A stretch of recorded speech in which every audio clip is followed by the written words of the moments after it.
Sevgili dostlarım, herkese merhabalar. Misyonum Sağlık ve Beslenme YouTube kanalıma hoş geldiniz. Bugünkü konumuz fonksiyonel gıdalar. Fonksiyonel gıdalarla ilgili bilinenleri ve bilinmeyenleri konuşacağız.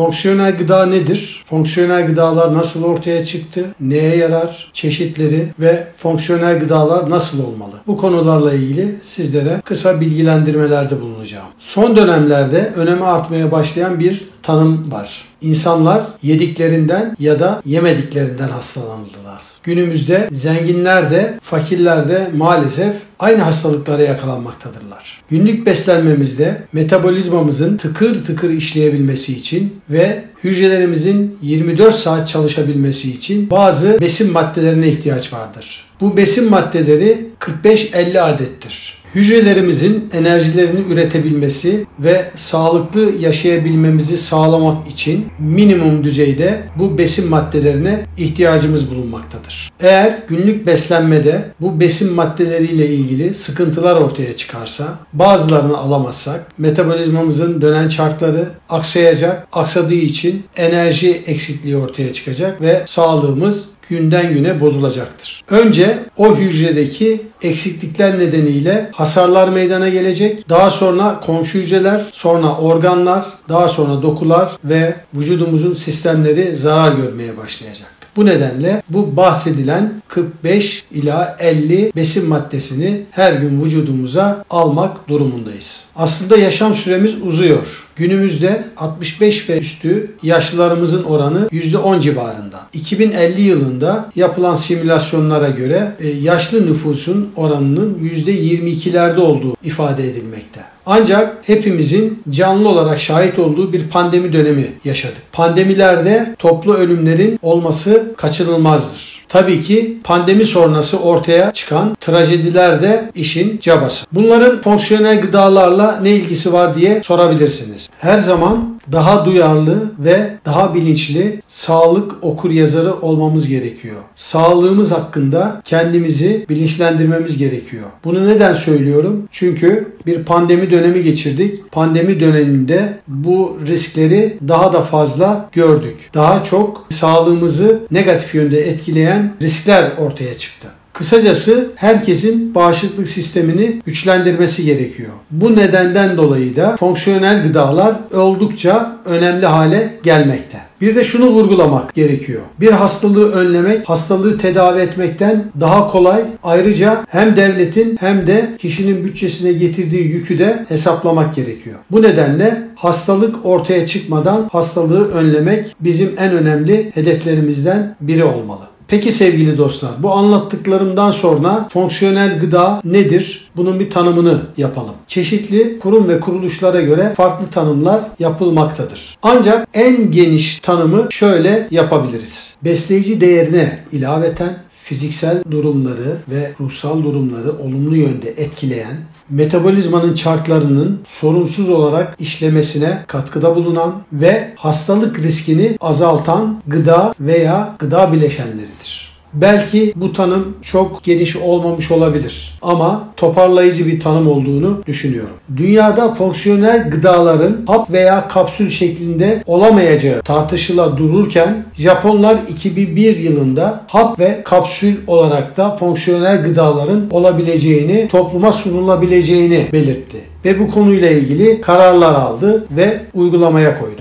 Peki fonksiyonel gıdalar nasıl ortaya çıktı? Aslında fonksiyonel gıdalar kadim olarak eskiden beri gelmekte olan gıda çeşitleridir. İlkel toplumlardan günümüze kadar endüstrileşme olmadığı dönemlerde bitkilerle veya diğer gıdalarla insanlar tedavi ediliyordu. Yani fonksiyonel gıda terimi aslında yoktu ama yaptığı işlevler açısından gıdalar fonksiyoneldi ve bu besinlerin kadim kültürde ilaç etkileri olduğuna inanılıyordu.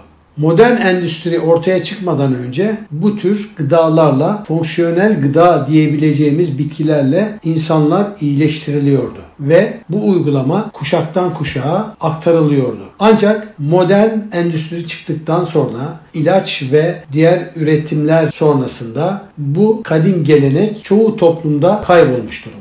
Günümüzde fonksiyonel gıdaların içindeki moleküller ortaya çıktıkça, yeni keşifler bulundukça ve içerikleri belirlendikçe fonksiyonel gıda tanımı da 1980'lerde Japonlar tarafından ortaya atılmış ve öncülüğünü Japonlar yapmış. Daha sonra Amerika Birleşik Devletleri ve Avrupa önder duruma gelmiştir. Japonya'da neredeyse 1800 adet fonksiyonel gıda bulunmaktadır. Bu tür gıdalar endüstrileşme sayesinde ortaya çıkmıştır. Şuna dikkat etmemiz gerekiyor. Dünyada gıda kalpazanları fonksiyonel gıda adı altında sunulan ürünlerden para kazanma hırsı nedeniyle ortaya çıkan ve bu durumu kötü niyetli olarak kullananlar bulunmaktadır. Bu nedenden dolayı ulusal ve uluslararası çeşitli kurum ve kuruluşlar kurulmuş olup düzenleme, denetleme ile ilgili regülasyonlar ve düzenlemeler oluşturmuşlar. Yeni tanımlar yapmışlar ve hukuki altyapılarını hazırlamışlardır. Bu kuruluşlardan birkaçını ekranda görebilirsiniz. İsteyen olursa bu kurum ve kuruluşların web sitelerine ulaşıp onları inceleyebilirler. Fonksiyonel gıda tanımı ya da fonksiyonel gıda ismi herkes tarafından eşit derecede kabul gören bir isim değildir. Bunun yerine farklı isimler de kullanılmaktadır. Örneğin nütrosetikler, zenginleştirilmiş gıdalar, süper ve canlı gıdalar, farma gıdalar, ilaç veya medikal gıdalar gibi çeşitli isimler de fonksiyonel gıdalarla aynı kategoride kullanılmaktadır. Peki fonksiyonel gıdalar nasıl olmalıdır? Doğal olmalı, bilim dünyası tarafından kabul edilmiş olmalı, araştırılmış olmalı ve onaylanmış olmalı. İçerdiği moleküllerin pozitif etkileri ve iyileştirici etkileri olmalı. Kontrolsüz tüketildiğinde olumsuz etki yapmamalı, yan etkileri ortaya çıkmamalı. Alerjik etkisi olmamalı ve sağlığa yaptığı pozitif etki kanıtlanmalı. En önemlisi de güvenli olmalı. Fonksiyonel gıda çeşitlerine bakacak olursak iki türlü fonksiyonel gıda bulunmaktadır. Bir bitkisel kaynaklı, iki hayvansal kaynaklı. Bitkisel kaynaklı olanlara fitokimyasallar da denilmekte.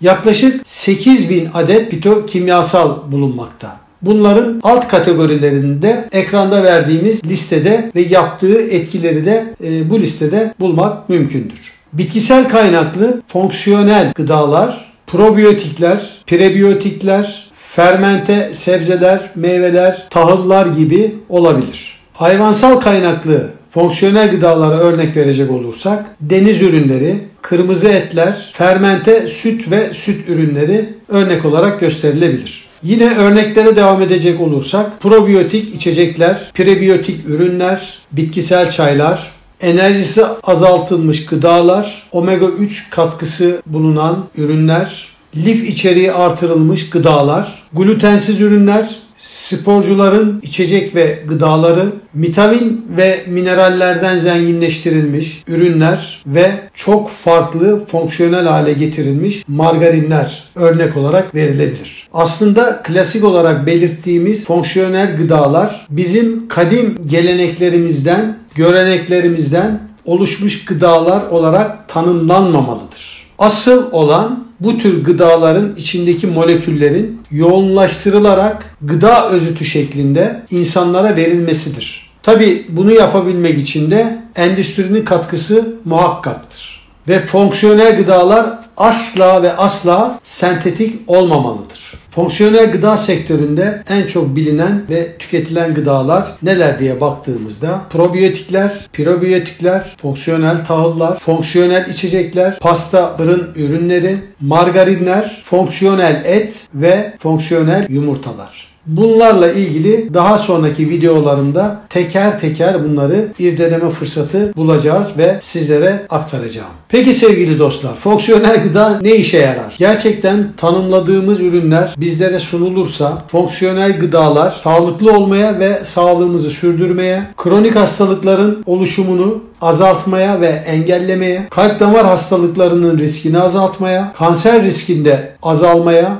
bağışıklık sistemini düzenlemeye, şeker hastalığını önlemeye ve insülin direncini azaltmaya, bilişsel fonksiyonlarda iyileşmeye, nörodejeneratif hastalıkları önlemeye, osteoporozu önlemeye ve aslında vücudumuzda bulunan 11 adet sistemimizin normal çalışmasını sağlamaya yarar. Sonuç olarak fonksiyonel gıda sağlık için oldukça önemlidir. Ancak burada dikkat edilmesi gereken en önemli husus güvenilir fonksiyonel gıda olmasıdır. Fonksiyonel gıdaların risk ve faydaları birlikte değerlendirilmelidir. Şunu da belirtmem lazım sevgili dostlar. Hiçbir ürüne mucize gözüyle bakılmamalıdır. Bu nedenle sağlık okuryazarlığı çok önemlidir ve sağlık açısından bilinçlenmek gereklidir. Ve herhangi bir yerde duyduğunuzda, gördüğünüzde, okuduğunuzda bir fonksiyonel gıdayla karşılaşabilirsiniz. Bu nedenle fonksiyonel gıda ile ilgili bilgisi olan insanlara mutlaka danışın ve o ürünü ondan sonra kullanmayı adet haline getirin. Gıdalarımızdaki besin değerleri oldukça azalmış olduğundan